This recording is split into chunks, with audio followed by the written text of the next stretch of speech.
Everyone has a story. The automotive world is surrounded by some of the most passionate people on the planet.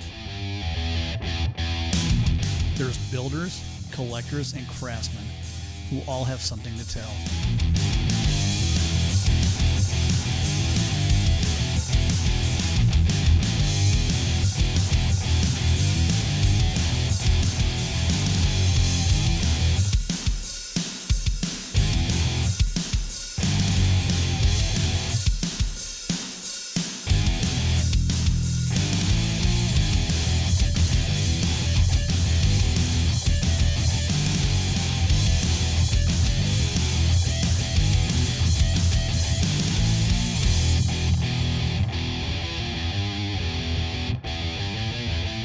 I'm Brad King, and this is Stories in Steel. Today, we visit Phoenix, Arizona, and talk with Dino Battilana, the aptly named C10 Godfather. We talk about how his builds have started trends, how his little backyard get-together has grown into a monster truck show, and how to juggle a successful business at the same time. This one was a lot of fun.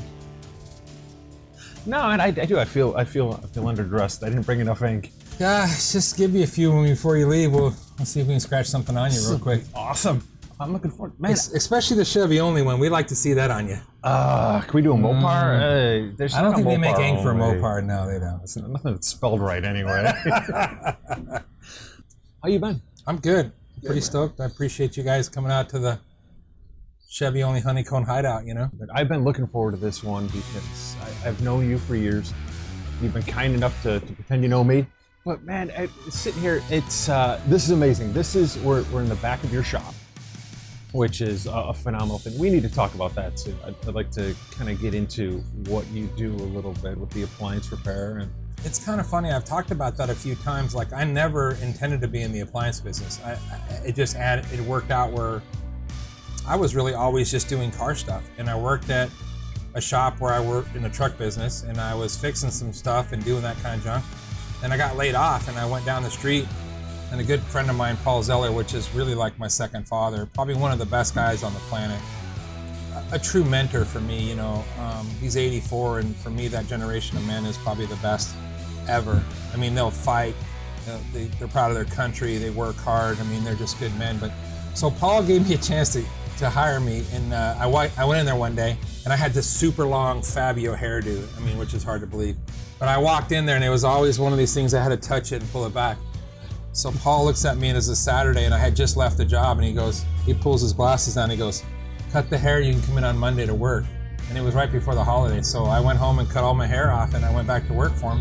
And he was in the appliance parts business, so that's how I got into it. So I started selling parts for a lot of years, and I've always had a structural, you know, like being structured and organized and stuff like that. So I was able to get that business helpful, and he taught me a lot, mentored me about business and ethics and stuff. And then pretty soon, I used to work on cars at night at my house. You know, like every guy at my age always had to hustle two jobs. So I started fixing appliances for guys that in the appliance business, they'd bring them to my house. And I've kind of said this a few times where, you know, it was easier to get 10 washers in my backyard than it was 10 cars. So I started banging those out, and I thought, man, these are really, really easy to work on. And so through the years, I probably did it for about 10 or 12 years in my backyard, kind of like hustle a little bit. And then Paul retired and I left, and I just continued on in the appliance business. I had a niche for it, and that's kind of how I ended up in the appliance business. And then eventually I ended up owning my own shop, and that's where I'm at now at Dino's. And you guys, your trucks are all over the valley, which is funny. We have 19, yeah. I get that little swell of pride every time I see one go by.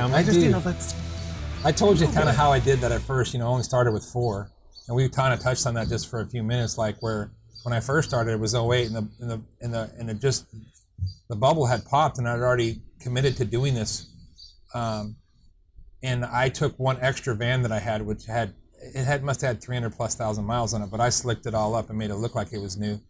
And then every morning we'd go out and we'd deliver that van, and we'd drop that van off in front of Home Depots and Best Buys and all these different places that sold appliances. And I just moved them every day. I moved that truck every day. So it was one of those things that looked like I had more vehicles than I had, but it was also getting me business every day. So it was constantly until then I got this bad boy. And then logoed up, and then that really was a nice, it was one of those things that we seem to get a lot of business from too. So Now, being into cars, was that it?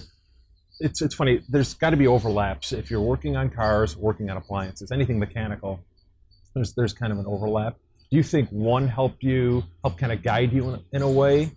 Yeah, I mean, I think with the other. I mean, that's. I'm 58 or 57, so like my generation, there was just, and then I lived in Central Phoenix, so we didn't have air conditioning in our house. Thanks, Dad. So I mean, we stayed outside a lot. So we always worked. I mean, it was go-karts and mini bikes and things that were, bicycles. I was lucky enough to be, that generation that was starting off with BMX bicycles. So I was really into that. So then I built bicycles for a lot of years, and then bicycles and Volkswagens. But since I've said this quite a few times, since I worked at a gas station when I was about just from 12 to 13. And they got a 63 Chevy truck there. It was a C10, and it was a small window truck, 3 on the tree. And I fell in love with that truck. And ever since I was 13, I've never not had a C10. Never not had one. So that was the truck. It started off for me, and it was kind of funny you say the overlap about the appliance business. It was so easy, because the work I was doing at my house at that time was we were talking about lowering S10s, and I learned a lot of that. I did a lot of Volkswagen work for a while. But mainly I just lowered cars, or I do brake jobs. That's simple stuff that you'd had. I'd never, just something I could turn around quick, and the appliances were so much easier to work on than cars. You know what I mean? Like, it was just one of those things. That transition was, I mean, first of all, as an appliance guy, you need a little bitty bag, 1/4 inch, nut driver, a 1/2 inch. You're set, you know what I mean? Maybe not so much anymore, but at that time, everything was the same, you know what I mean? So at that, and then cars were really what I enjoyed working on, where appliances were, helping me pay for my kids to go to school, Right on. So now, being out here, you grew up in Phoenix? Yep, Central Phoenix. Yeah. I'm originally from back east, Pittsburgh, but I've been out here my whole life. Right. I was going to say, you and I share that whole Yeah. East Coast kind of, must be something in the water that makes you want to leave. Yeah. But so you've been out here, you were out here through like kind of the heyday of a lot of cruising on Central, and you watched it kind of come and go and then come back again. And I lived on McDowell and Central, and I worked at the gas station at McDowell and Central. And I was, like I said, at that time I was painting the curbs. I actually even drove a car for Mountain Bell, and I would fill up the Mountain Bell cars. They had a substation, so I'd go get a car while a car was filling, I drove around, and at those times you could do it. And then Central, they had South Central, which most were the lowriders who stopped at McDowell and went south, and then North Central went from McDowell north. And at that time, everybody parked in the library, and it was, Central was really hopping. I mean, you could get probably 20, 30,000 kids down there on the weekends. I mean, it was just a monster. And so I was lucky enough to be at that gas station at McDowell and Central, and we had, that's where some of the fast cars hung out. I didn't have one. I was just a little kid, but I mean, that's what I wanted to be, that guy, you know what I mean? So, I mean, and I worked at that gas station all the way through high school. I ditched many days of school, and they would see me on the bus when they drove home, and I'd be out there pumping gas because the bus drove by. It was pretty funny. So, yeah, I mean, it's just been something that's just been such a passion for me. And it's cool that you almost embody like that culture in your show. The Get-Down is kind of that weird. I don't want to say weird. I mean, it's a great vibe. You have it's a very just laid back. It's not a structured kind of show. Well, I think we talked about that a little bit. Like, it's funny, like I've been in some different genres of stuff, and I never, by no means ever thought this would ever, we use that word organically, turn out to whatever it was, but this has been, it's been unreal. And the quality of the people have enriched my life that I've met. People like you through cars. I mean, so many friends, Seth, all these guys that I've met through cars, so many people across the world. I mean, I say that truly. We've had people from Japan and from New Zealand and all my friends from Australia, and all these different people that come out that just share the same passion that we do. And then I'm thinking it's funny that I wonder what this virus is going to do to the show. Where are we still going to, because the truth was, I grew up, we never really hug anybody when we were growing up. I mean, if your dad hugged you, were kind of like, holy, you thought you were going to get hit. Now at the car, at this show, like, it's really, a lot of people shake hands and hug, and it's pretty, it kind of kind of fires me up about the human race a little bit, because sometimes you get challenged about that. But I mean, I know that sounds a little corny, but I mean, the truth is, like, I've never been around more people that were such great quality people that really just enjoyed people and the car scene. Like, you know, Ronnie says the same thing, the cars are cool, but the people are cooler. Probably one of the best things I've ever heard, you know what I mean? And this event it started in my backyard, just with a bunch of cool people. You did my artwork the very first time. That's when I really Sam came over. And of course, you guys have all seen how small my yard is. And got a lot of history in that yard. Yeah, basically, yeah. The idea was, like, you know, those guys came here, and then that vibe was so good. I mean, that's when I met Scott's Hot Rod. At that time, he was like one of the most famous guys I've ever known. He was on TV. He was one of the first reality guys, you know, Justin. And this epic builder came to my house, and it was a big deal. You know, and of course, Dell, he was up and coming, but he was already kind of famous, but we didn't know that. He was kind of incognito. So the idea was, like, when we moved into the shop here, and it just took on something. We never said, man, we're going to be the biggest. Let's do this, do that.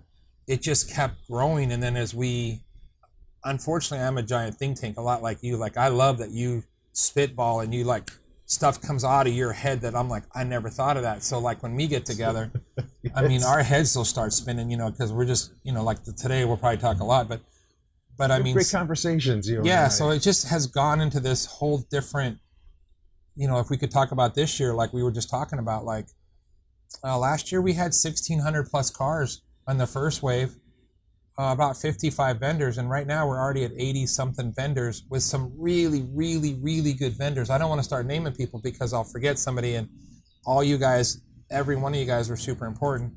But I mean, I have 4,000 spaces. You know, Brent over at Westgate was the man. Westgate welcomed us, and we're super excited that they're going to give me this much space. And I mean, honestly, this should really turn out to be something pretty fun, you know? It's funny for you guys, like, you guys stopped counting at like 1,600. Yeah. To walk through that show last year, it was amazing. It was just row after row after row. But like you said, it wasn't just row after row of cars. It was every row you turned down, you found somebody you either knew or you met somebody for the first time that you kind of knew online. It was so cool, man. I mean, and I agree with you. I kind of I did something last year that just kind of happened. I was just overwhelmed by how many people showed up, and I don't know where this came from, but I don't say this because I'm trying to get some shine out of it, but I started shaking everybody's hand that came in that giant line. I was overwhelmed, but I thought to myself, how brilliant is this? I get to see every car, meet everybody that comes in, and hear it run. Right. And it was, I mean, I don't know, man, it was money. I really, that part of it was something that really will stick with me for a long time, that I got to meet everybody, and everybody felt like, even though I didn't know their name, everybody felt like they were one of my friends. And they had and we always talk about trash or picking up and how all that stuff worked. And you guys all saw my 4 trash cans. But the greatest part was we didn't have to pick up any trash because you guys stole all the trash cans with some money. I mean, I thought it was brilliant. It was another one of those things that just kind of happened. But I mean, the idea was people are so respectful. They're just respectful of everybody's cars. They're respectful of the environment, you know, and how do you get that many people together and not have them drinking and being, you know, we just asked everybody, please, you know, be, you know, socially aware of not drinking, because it's just a long time. And everybody was just, I mean, it's just been really golden. I don't know how to explain it. It was awesome. There's a vibe around that place. As you got closer to it, it was funny. You could feel it. There was a really, it sounds corny, but there was a huge energy around that place. Oh yeah, I mean, and even like there was back when it was held here. Yeah. I look around this room and I'm thinking, man, I remember you would pack. Let's not say this for fire marshal. We pack it to capacity in here. Yeah, I mean, I think the last year we were here, I knew that, you know, the neighborhood was, I live in the same neighborhood as my shop, and the neighborhood is very gracious, but I mean, you had to park literally like a mile away.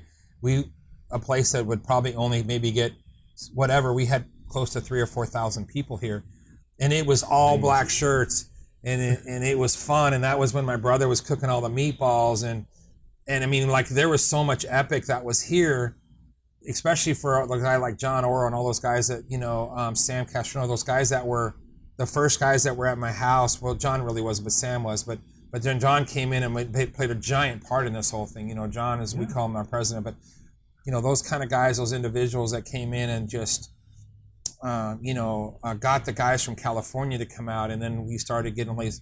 But I mean, it just was, if you never got a chance to be at this vibe, that was a lot of fun. It's funny, that's the stuff people look back on. So it's that weird, like, oh, I was there before they were, I saw that band before they were popular. Oh yeah, it was legit. It was legit. You could walk into this place in a sea of people, and when somebody walked in, everybody would recognize somebody. It was like, what was it, the TV show Cheers? Norm. It was just... And 1 year it was crazy, because 1 year I had to bump up my insurance, my liability insurance, to $2 million, because all the trucks from Good Guys pulled out, and Casey and all those guys, Joe Yezzi, brought all these super high-end trucks here. So we had packed. And Scott's Hot Rod. So it was like, so now I'm this ham and egger from, whatever. And, and now I got these SEMA build trucks showing up, and I'm like way fancy. And like I always said the same thing, how cool you've made me with, all the artwork. And this year I plan on being skinnier for that artwork. But anyways, sorry. No, I just kidding. But no, like I said, this ride's been really, really good. I mean, and I appreciate, like I said, I'm humbled to have all the artwork.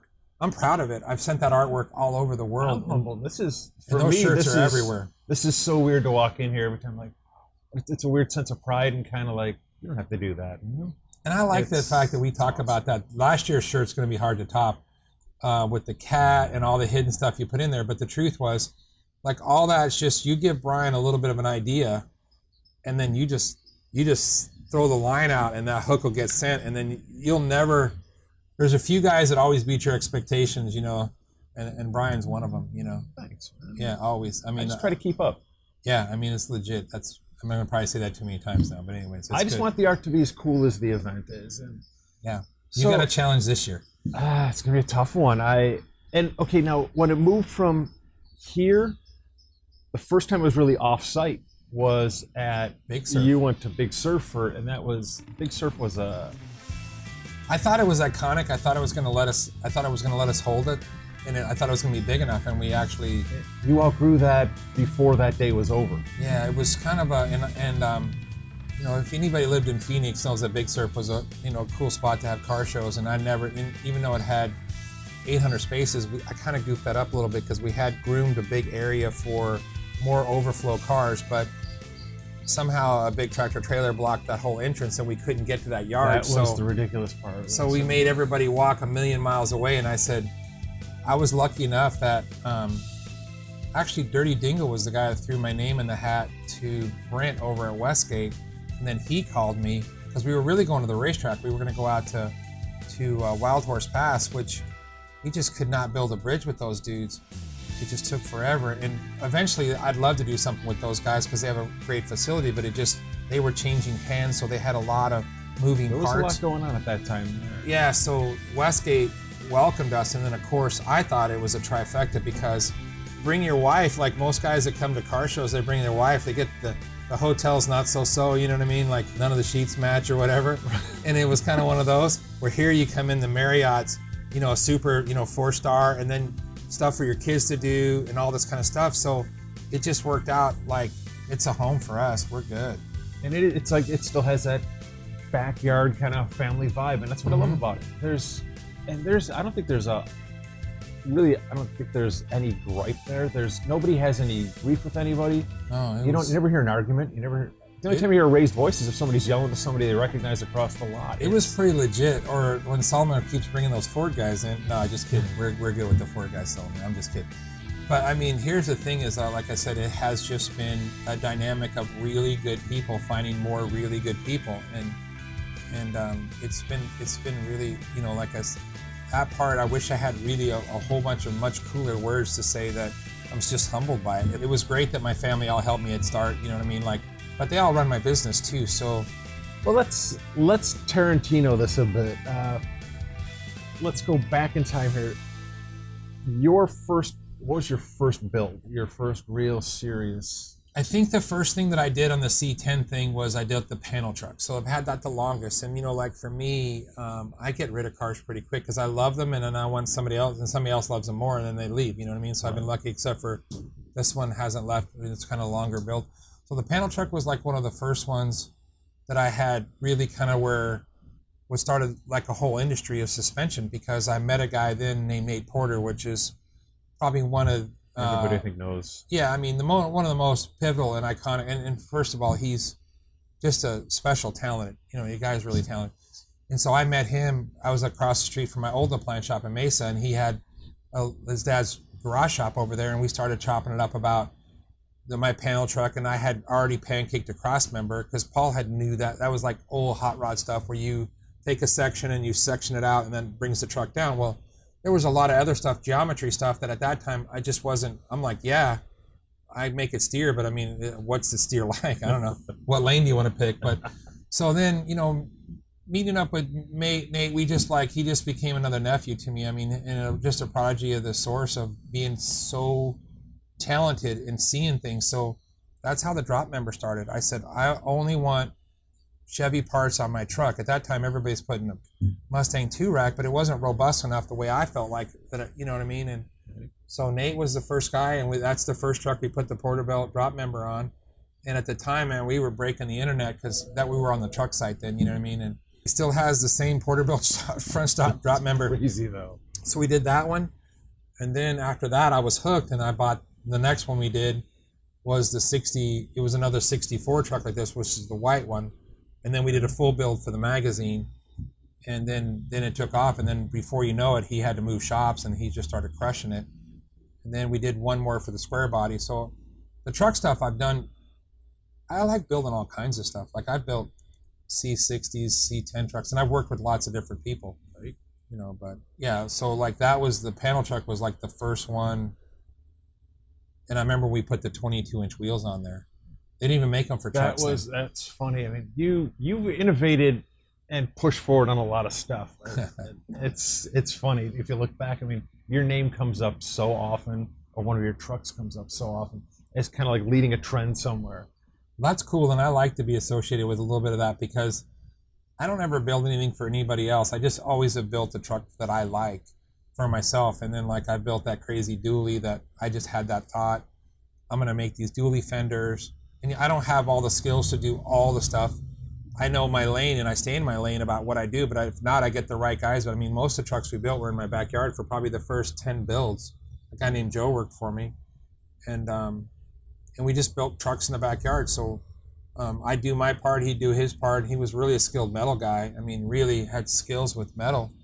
And so we were just that backyard ham and egger. That's kind of where it came from. And then every day we seemed to bang out 2 trucks a year, and it was just a ton of fun. I mean, it was just you're not known for keeping a truck too long. Yeah, that's always weird. the inside. It's funny to see that joke play out. Yeah. Here's my new truck. Is it gone yet? Yeah, exactly. How long are you gonna keep that one? I get that a lot too. Which I don't mean to do it, but sometimes it just happens. Find the right buyer, and that's a testament though to having good taste. Yeah. I mean, you do cool stuff. And I appreciate that coming from a guy who does really cool stuff. You know what I mean? Just lucky to do it, man. So now, let's go back even further, because we talked, on another episode, we talked with another local guy, Chip Quinn. Oh, yeah. And you and Chip have some history as far as like the VW stuff. Yeah, man. And Chip is central thing. In this neighborhood, he's the guy that presses all the louvers. Chip is a true guy from the 30s stuck in our generation. Yeah. He wears penny loafers, no socks. He's just an OG type of cat that's, if you know Chip, he's like a weird GQ that works on cars. I mean, at the time, you know what I mean? Like he wore penny loafers and rolled up, but he's truly stuck maybe in the 50s, maybe so much the 50s. Maybe if he's lucky, the 50s. Yeah. But we got really into Volkswagens together, and at that time, Volkswagens were super cheap. Like, hey, you want this bug, $300, whatever. So I did a lot of Volkswagens, and Chip was part of that. And then Chip got into the Falcons, and then he got into the hot rod cars. As I think as we get a little bit more money, the Volkswagen was the first thing you get into cars with, and then you make a little bit of money. And there's this ever ongoing like pattern of people. It's like BMX bikes or skateboards, VWs or mini trucks, and then the next step comes on. That's true too, mini trucks. I did a lot of those too. It's funny, we talked about the Volkswagen thing, and we talked about the culture, about the C10 guys, and we touched on that a little bit when we were not talking on camera, but it was funny, when I was in the Volkswagen game, the Volkswagen guys, I'm not capping on you guys, but it was just weird because a Volkswagen guy would be like, look at this Wolfsburg piece. You want to sell it? No, I won't sell that. Don't touch it. Don't look at it. Where C10 guys are like, hey, I got 3 of those. I'll come help you put it on. I'll send it to you in the mail for free. Hey, you know what I mean? Or you can put up there, I need one of these. And these guys, it's just 15 guys climb on top of it, or go out and look for it. So it's ridiculous. And there's so many smart guys out there. I mean, a Truck Forum was just this huge venue for the smartest guys. You could put on there, I don't even know what size bolt this is, and man, you know, Ken would come back, oh, it's a 9, no. You're like, oh, I didn't know, you know what I mean? It's crazy. So it was cool. So that was a really good spot, you know, for us to start to kind of get into that, you know. And you became a huge name on there. Just like I was lucky, yeah. You were one of those guys where every time you go on there, it was always, you should have just had your own section. It was like Dino's builds. It was funny because when me and Nate got on there, he's the one that got me on there. He actually, I didn't know how to use the computer, of course. I don't really know how to use it now, but it was funny because Nate he made my own sign-in. But like we would just post progress every day, you know, about what we were working on. And then there was no 60 to 66 site. It was only 67 to 72. Right. So the truck site, 67 to 72, ChevyTrucks.com, which now has about 800,000 members or something. It's some ridiculous amount. But they didn't have a section for us 60 to 66 guys. So as we went on there and started sharing more information, they dropped down and gave us a section. And man, we thought that was Christmas because, you know, we were like the stepchild of the truck market because the 67 to 72 is really the 32 street rod of the truck market, you know what I mean? Exactly. And where the 60 to 66, people would just call me and tell me, hey, I got one of those, you want it? They didn't even want them. That's the Model A of that side. Yeah, it was really kind of the clunker of that. And it wasn't until really, you know, that Dell really put them on the map, and I would say that I got to be part of that too, where we were both, like I always built those trucks, and of course Dell, a guy who has extreme style. Dell could, I don't know, he's the kind of guy that could fall into a big pile of dog crap and come out with a brown suit, you know what I mean? Of course. Like, he's just that cat that, he's just got cool style. I don't even know how to spell, I don't know. You know, Mini-Me is a cool dude, you know. That's even that thing too, where like if you look at, there's a certain, if you do a smoothie wheel with a small cap, it's known as, it's a Delmo wheel. Oh yeah, and he can still pull that off. He rocked one the other day with that green truck. Crazy. He pulled it off and it was just still epic, you know, it was still sick, you know what I mean? Simple and detailed. It's like your stuff. You see trucks out there and it's like, well, it's Dino style. Yeah. And it's awesome because I'm like, That's I'll cool. look at this stuff and I go, I know these guys. That's pretty cool. I mean, This that is would be cool. It's a small world, man. I do get that quite a bit where one of the things that kind of sucks if you do, this kind of sounds like a little bit of bragging, but I've had people that have bought my truck and then they've owned it, you know, like Chris, and they owned it, did a bunch of nice upgrades to it, but it's still my truck. We were like, oh, that's Dino's truck. He's like, no, it's my truck now. But Always I mean, be. it's just one of those things. I mean, and I guess that's probably why I've never bought anybody else's truck, because I just didn't, I don't know. You know what I mean? But I guess I've done that, you know, like, so. Well, it's weird that like a lot of this is, well, now it's an Arizona thing because, you know, we got Dell moved out here, so we've got him under our roof. But like in the Arizona community, I think this has got to be C10 Central. It's the mecca for the world. I mean, I think we definitely have the weather. You know, right now we're getting into the not so good of weather, but I mean, we only have 90 days of really kind of crappy weather. It's kind of our winter. Yeah, it's kind of the what's to say. All right, you guys stay out of here because it's going to get hot. You know, so it does keep everybody from showing up here. Yeah, it keeps the riffraff at bay. Yeah, it does. We make the rest of the country a little jelly about, hey man, we got snow up to here, and we're like, Cat, we're still in shorts. What are you talking about, dude? You know, we're gonna go cruising. We went cruising last Saturday, right? Which was fun. And it's funny because a lot of trends start here. We're what Southern California was to hot rodding back in the 40s and 50s, and it's weird to be part of that. And like, that's a really good analogy. I would say that the same, and it didn't start off that way. But you remember places like Texas and Arizona are big pickup states. You know, like back in the day, like when I was a kid, 10 kids were in the back of your truck, you know what I mean? And so, I mean, we were just big pickup states. And of course, when you're in an area that's climate where the truck's all metal, I mean, we've just been perfect for patina land. I mean, good thing that thing has been really like that's been a trend that's been awesome. But like Texas and us, you know, that's why, you know, it's perfect for the environment where, you know, like in Nebraska, and you know, you get a door handle left after the truck's been outside all year, you know, of course, rust off or whatever, you know what I mean? So I mean, I feel I got kind of adopted into it. I was like the guy who could draw, but I'm the Mopar guy. Yeah, we don't hold that against you. We really don't. But it's this funny year, because I show up at your event though, and it's funny. You're like, just park up front. And I'm like, yeah. So I'm like the weird guy. One of these things isn't like all the others. And I'm like, no, and it's just like my owner. guy Solomon. I mean, like we got a chance to meet Solomon from Street Trucks Magazine, and I mean, what a young man, what an old soul, what a good man he is. I mean, I was really blessed to be able to meet him and get to spend some time with him, and he's done a great job in this social scene. And of course, he's a huge Ford guy. So when I was a kid, I told this story once before, like, you know, we were from back east, so my dad was about the Buick, and everything was about the finger, and hey, it's a Buick or it's a Chevy, hey. So, you know what I mean? So it was one of those things. So some old boy shows up to my house one day, guy named Jim Grizzle, to see my sister, and he parks in my driveway, and I'm like, in a Falcon, two-door Falcon. It was a horrible car too, by the way. And Jim Grizzle, you can't forget that name, right? So Jim parks in my driveway, and my dad was a big old cat like me back in the day, scary. And I'm like, I walked outside, I was like 8 or 9. I'm like, what are you doing? I go, you can't park here. This is for Chevy only. And that's kind of where that came from. And it was weird that I said that, and now I have this company called Chevy Only. But I'm like, look, if you don't move this car, I'm going to get my dad. And old Jim parked the car outside, man. I mean, he moved that car right away. So, and I remember walking over, and my dad had an Impala there, 69. I said, look at this, 396, baby. You know what I mean? That was a bullet in it, right? So it was just funny how that all worked out. But Ford guys love to have some fun with the Chevy guys because they don't have any fun by themselves. So they want to have some fun with the Chevy guys. And of course, our Mopar guys. Sorry. I know. But the Challenger is kind of a badass car. And a lot of that is owed to you. So that's...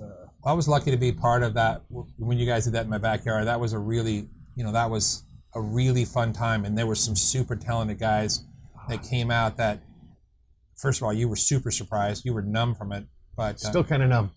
Yeah, and of course, that's a heck of a car you got now. And you got a nice bullet in it now, too. So, yeah. Yeah, you're no stranger to superchargers. Your Black Widow truck, a little bit of fun with that. That truck will make you smile. Edelbrock, you got to drive that truck because I'm telling you what, thank you, because that thing is badass. That thing's awesome. I say Edelbrock, is that okay? That's fine. Dude, okay, I just want to make sure. You got to give shouts to your people. I mean, like I said, I just, yeah. You've become almost like this godfather of the whole C10 movement. Nice. Which is really what you are. I mean, it's funny. You think C10s, you think you think square bodies, you think Yezi. Yeah. Or you think, Sam, some guys like that. Oh, yeah, for you think sure. Lawn chairs, you think Black Rob. Yeah, there you go. Exactly. Hot Cheetos. Sorry, Rob. We've got such a weird group, but it's awesome. It's eclectic, it's no doubt.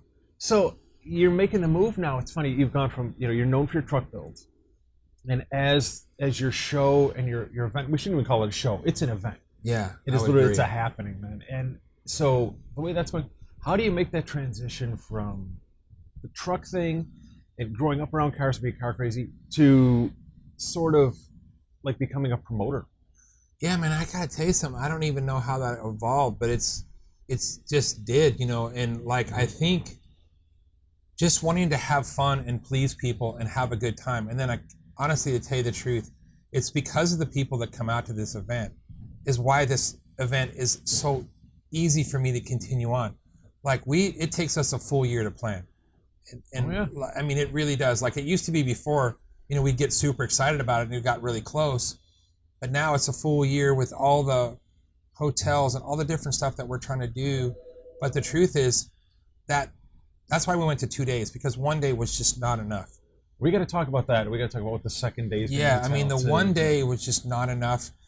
Of course, we do something Thursday night, and then, Friday is the event. And people always say, why is it on Friday? I go, because that's when we started it. And I don't know, it's crazy that you can have a car show on Friday.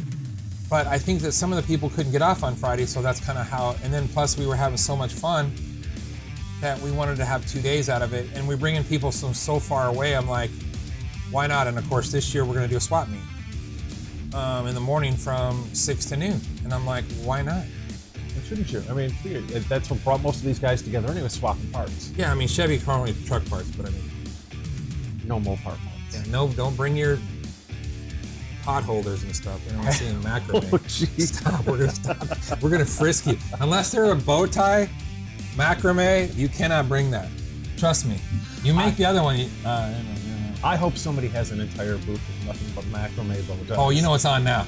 You know that somebody out there right now is going to be like, oh, I mean, I've been lucky that people, I have a great sense of humor, and people love to, you know, I'm this cat guy. I love cats. I call everybody cat, and I've kind of been nicknamed the Big Cat, which I love because I love nicknames, so I'll take that. That's a good one, the Godfather one. But the Big Cat, like, I don't know how I started saying the word cat. I think I started calling everybody Slim for a while. That didn't work out so much. And so, like, the cat thing just started a long time ago, and it's just such a slang. I use the verbal diarrhea that comes out of me. I have no idea half the time what I'm saying, or I make up. My vernacular is impressive. Like, I made Quintessential make a shirt one time. I mean, I don't know where'd that come started from. on a road trip out. Was that out on the way to Burbank? Wow, that's crazy. The Quintessential. And remember when we all rolled back together that one night? We had Sam's truck and it was snowing outside of Beaumont. Yep. I thought for sure that cats and dogs were going to sleep together that night. It was going to be. I thought we were going to go to Hades. I swear to God, that was a really screwed up, weird. Indio got snow. If you guys look up Indio, they don't even get rain. That was a fun ride, though. I was remarking to Brad when we pulled up. I said, I haven't been, I don't think, to the shop here in the daylight. Yeah. Since that trip, getting the trailer all that was fun, dropped man. off. And that's another. Those are all like bunches of good stuff. Like you said, that's all the spicy stuff you love in life, where you get to, like, you know, the family part is. And this whole event is always geared towards family. Like we want you to bring your family. We want you to bring your wife. We want you to have a good time. And that's why this newest site at Westgate was so perfect, because it really was something for everybody, food for everybody. Yeah, there's something else to do.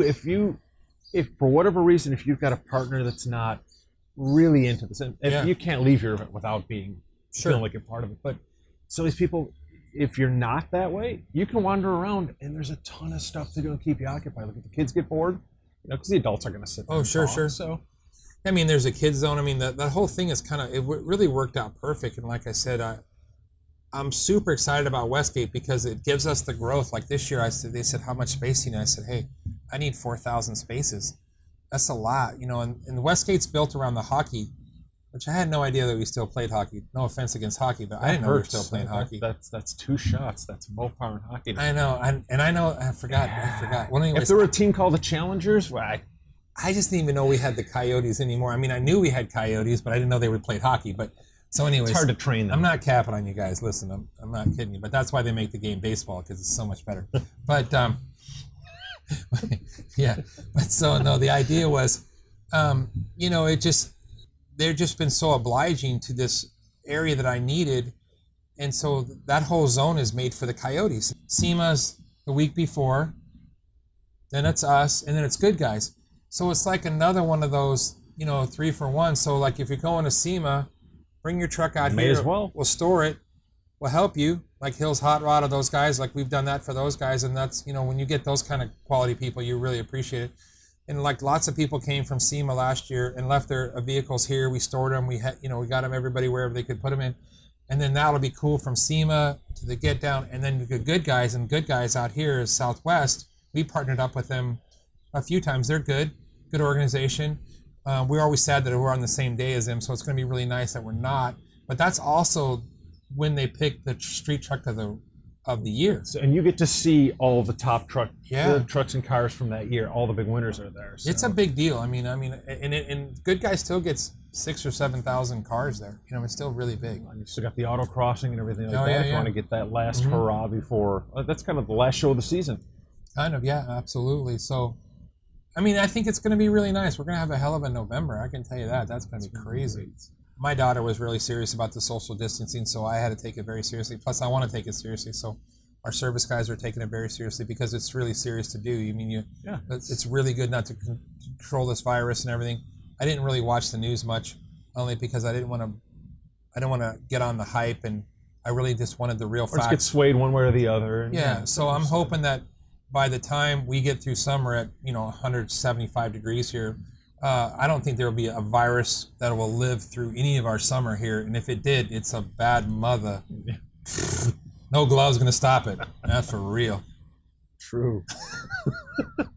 Just looking forward to getting a haircut again. Yeah. Oh, my daughter's been cutting up my fade, dude. So you're looking good. Oh man, You that's don't one even of look like it's affected you. I'm telling you, man, that's one of the things that when your daughter goes to cosmetology school, I'm like, hey, got to hook up that fade. It's still $14, but hey, I'm just kidding. She doesn't charge me. So you had mentioned earlier that your name kind of got out there. You kind of became a micro celebrity, for lack of a better word, on the forums, and things have changed now. Because I mean, at first it started off like you'd go online and that's all we had. We had forums to show off your stuff, and that kind of bred a community. And now we're dealing with social media. So you got like your Facebook, your Instagram, stuff like that, where you can become Instagram famous overnight. Yeah, doing something kind of cool. Obviously it's changed the dynamic of how we interact, because you meet people now at a show where you walk up and you don't know them at first by their name. You meet somebody, you're like, oh, you're Black C10 from. Oh yeah, exactly. Yeah, exactly. Or your truck. Yeah, I mean, and that's kind of, that is. I call myself parking lot famous a little bit because it's funny. Right. And then since you put my face on the back of the shirt, I've become really. But no, I would tell you this. It's so glad. Yes, awesome. I would tell you one of the things that's amazing, and we kind of touched on that a little bit. Yeah, the trucks they were trucks, and then all of a sudden now they've moved into a mainstream market where now Barrett Jackson put it in the auto salon that no other car except for Ferrari has been in, or whatever. So you look at that and you've seen where pickup trucks, these are utilitarian trucks that the doors barely close on. So the trucks have evolved to where I always loved the part, for my part, where I could roll into a car show and I'd have something so different that I could park next to somebody's really super nice truck or car that he spent, and it was kind of a kill shot. Poor guy spent 20 grand on a paint job or whatever, and then here my patina truck come in and lay on the ground with big hoops on, and it would just steal his thunder. And I didn't do that on purpose, but it was just that's where the truck movement. I think it's what people wanted to see. It's just moved now to where the truck market has just, the accessory, the markets, all the parts for them, the ride techs and all the people who build these really bitchin' components are making these trucks, chopping block frames or roadster shop or GSI. You're taking a truck now that had a C-channel frame that, it's open, that flex. You could pick up the rear, the front wouldn't come up. Now these trucks are rigid. They're steering, they're driving like the Black Widow truck. I got an LS3 in there, so it's 504 horsepower. It has, Seth put all of the stuff that makes that truck run and drive like a new truck. And so it's just really this phenomenon that can just keep going. And then, like you said, there's different guys who are changing the games, Dell, all these different guys that just keep raising the bar. And before, when you had a truck, you used to chop the top, let me chop that, or let me do more body mods or whatever. And now these trucks are driving, and they drive like $1 million, and they got big brakes, and they steer good, and they got all these really good components. And of course they got a big old bullet in them. Everybody's putting brand new motors and stuff like that, So it's truly endless right now. And it's funny too, because you mentioned, you pull in and you've got something that's patina. Okay, like this, obviously you get a pro street truck. Yeah, doesn't get cooler than that, but I think it boils down to character. Yeah. And it's a lot like I think of you, and not to blow smoke at you or anything, is I mean this from the bottom of my heart. Like you built yourself on character, and it's really I appreciate that. Cool. Thanks, that's how that whole thing kind of came full circle. Well, I always say the same thing. It's kind of corny because I have a sign because like I said, I'm in customer service, so it's nice to be important, but more important to be nice. And I really truly try to be as the best I can about trying to be a good man. Like Paul. Paul Zeller was the guy who showed me. I had a great father, really good father, Italian father.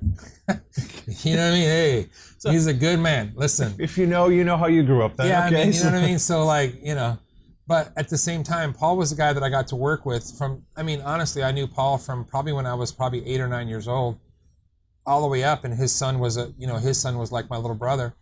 And but Paul was just always very mechanical. My dad liked to build wood stuff. I wasn't into wood stuff. I was like, ugh. This sucks. I don't even have anything that cuts wood. I don't even have anything that cuts wood. But I'm just saying. But Paul was that dude that, could go out and weld and then, and do all these different things. And so, but Paul had this, and he still does. He's alive, and he's just that guy that instilled him into me to be a good man. And that's really important to me. It's just really important. And it shows. And you've raised a couple great kids, and like I said, what you do, it shows. I mean, you're successful based on that. So if you were to give advice to anybody who's going to mentor someone. Well, I think that, part of it is, try to just show by example, like try to be the best guy you can. Like I really don't put on a front. I mean, I really try to be as genuine. Do I get upset or frustrated or whatever? I kind of like humans. I like cats a lot and dogs, but I mean, I kind of like humans a lot. But I mean, the idea is that I just try to be the right guy I can, and then hopefully that just rubs off on other people. That sounds corny as heck, but I mean, the truth is I'm just trying to be the right man. And so that's kind of where I'm at on that. You do an awesome job. Yeah, that's my kids sometimes. That's why tigers eat their young. I swear to God. That's the real shit. So what's the future hold for you? Where do you see yourself? Where do you see this thing going? Hey man, 5 years. Honestly, like that's what Ronnie hit me with, and it's kind of crazy because we're doing 10 years this year, right? So that's crazy. So I think that honestly, like I do see that they get down to be, you got LST, which is one of the biggest truck shows, in probably some of the worst weather, and people still go. That it could every year you see that, and it's like booths are floating down. It could rain up to your neck. It's still one of the best shows out there, because there's nothing you can't come up with that you won't see it at that LST. You'll see everything, But I mean, I hope to be able to mimic the same thing and have that same vibe in what we're doing. And what I like the idea that doing 2 days. We're going to try to pull off 2 days. We're going to do Saturday as a GM Chevy only. So all our truck friends that come in on Friday, still Friday, Saturday, because so many people want just come out and have that vibe, but they're bringing, Chevelles and stuff. So we're like Saturday, anything GM. I don't even care if you have a Mustang that has a Chevy motor, which should. Anyways, the idea is that anything GM is welcome on Saturday, and so so do that. And I kind of have an idea that I'd like to do something where I do a second show that has drag racing. Right on. I want to do something with you guys all know Gary Case. I'd like to work with Gary Case. You know what I mean? Like Boris's partner. Boris is. I want to work with those guys. I want to work with some different guys, and Gary is another huge, super smart guy that you could learn a lot of stuff. Another mentoring guy. I met Gary. He came to my house one day, just got off the plane, all decked out, laid on my floor and helped me adjust my doors on my car. He's just one of those souls that are just, man, a good man. I mean, like I said, and of course, Boris, he knows everyone. There's no one that doesn't know Boris. He's another really cool dude that, as long as this is still fun, and people are safe and we have a good time, then I'll continue what we're doing. I can see myself doing another event, like I said, what we talked about. But I want to have drag racing. I want to bring back Chevy Only Day, where we used to have Super Chevy Saturday out here, or Sunday, or whatever it was. I want that back again, and I want to do something with maybe Aaron Kaufman where we do Ford versus Chevy and we'll have some fun with that. Like, you guys bring some Fords out, we'll bring some Chevys. And nobody's mad at each other. We just want to have some fun. No, and that's the whole point. Bring that Coyote out and see how that LS will smoke you. You know what I mean? I'm just saying some stuff like that. But I'm just saying, those are all guys that I'd like to do some more stuff with and have some more fun. As long as everything is fun and we're having a good time and everybody's safe, and it's still family orientated and it doesn't have to revolve around. I like drinking. I just don't like drinking at car shows. It doesn't work. It's one of those things that never made sense to me. Especially it's too long. I mean, our shows are really, really long. So if you start in the morning having a good old time, by the time you get at 9 o'clock, there's times that we're going to do that and I'll have a good old time with that, but I just don't like it around what I'm doing. Well, and that's kind of the fun part of your event, though. It encompasses everything that you grew up with, that you liked about small town car shows, without the 5 drunk guys walking around causing trouble and doing burnouts and winding up in a ditch. Yeah, so. It's just one of those things that, listen, until you have your own event that has a few thousand people showing up and you think of that liability, you start thinking about stuff. But anyways, I thank you guys for coming out. This is a big deal for me.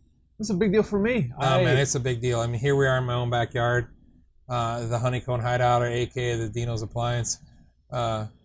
And you guys haven't met Archie yet. Usually I was going to say Archie wasn't around. Yeah, he's inside. He doesn't come out very much outside here because he's hot. He's got his big coat on, so.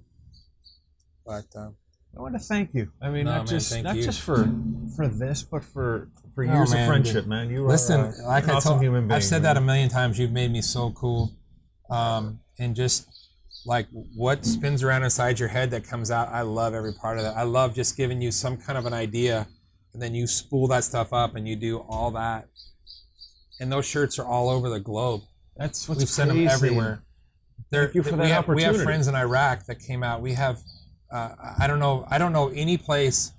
We had people that came in from Argentina this year. So I don't know any place your shirts are not at. I mean, I don't know. I'm sure there's probably some, but I'm just saying. I'm sure there's some places. Just want to see them in the background of like a really bad sitcom. Yeah. Or a B movie. Where can people find you online? I have an IG, DinoChevyOnly.com, or just Dino Chevy Only, and then of course, we have on IG we also have the Get Down page, and then on Facebook the same thing, Dino Chevy Only. Well, thanks, man. All right, brother. This was awesome. Thank you, man.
Stories in Steel, Dino episode intros, take 11. Today we visit Phoenix, Arizona, and talk with Dino Today we visit... Hey, once again, Brad, it's pronounced Dino. How does one become a C10 Godfather? I don't even know what that means. You gotta talk like you got cotton balls in your mouth. I don't. Hey, that was pretty good. Try it again, but this time, try using your personality. Why am I on the side of the glass? Why? I don't understand this.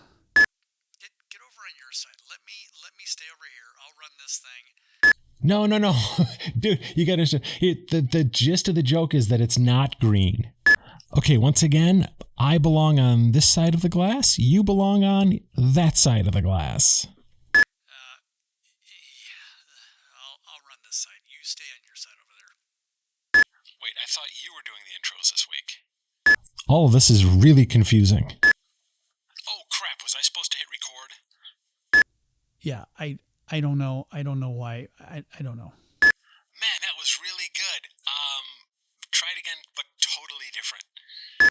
Just turn the freaking...